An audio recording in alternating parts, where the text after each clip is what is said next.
কিশোরগঞ্জে যুব নারীদের পাট পণ্য তৈরির প্রশিক্ষণ করছে তরুণীরা দৃঢ় প্রতিজ্ঞ প্লাস্টিক পণ্যের ব্যবহার বন্ধ করে পরিবেশ বান্ধব পাটকে নতুন করে পরিচিত করার। কিশোরগঞ্জ সদর যুব উন্নয়ন কর্মকর্তার কার্যালয়ের উদ্যোগে 7 দিন ব্যাপী পাট পণ্য উৎপাদন প্রশিক্ষণ অনুষ্ঠিত হচ্ছে জেলা শহরের ঐতিহ্যবাহী আরজত আতরজান উচ্চ বিদ্যালয়ে। প্রশিক্ষণে অংশ নিয়েছেন সংযোগ যুব গণপাঠাগার, আর্কাইভ ও বিজ্ঞান ক্লাবের সদস্যরা, যারা আত্মকর্মসংস্থানের নতুন সম্ভাবনা নিয়ে এগিয়ে যাচ্ছেন।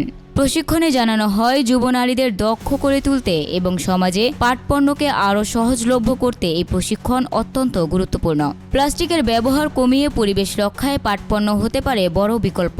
নতুন নকশা, নতুন রুচি এবং মানসম্পন্ন তৈরির মাধ্যমে পাট পণ্য শুধু দেশের বাজার নয়, রপ্তানির ক্ষেত্রেও সৃষ্টি করতে পারে বিশাল সম্ভাবনা। কোর্সের রিসোর্স পারসন আফরিন রহমান তুলি বলেন, দক্ষতা অর্জনের মাধ্যমেই পাটভিত্তিক অর্থনীতিকে আরও শক্তিশালী করা সম্ভব।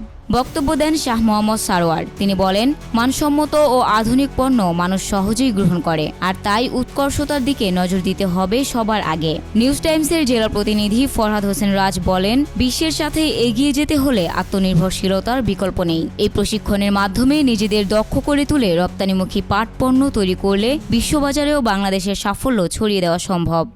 Desk report, news Times.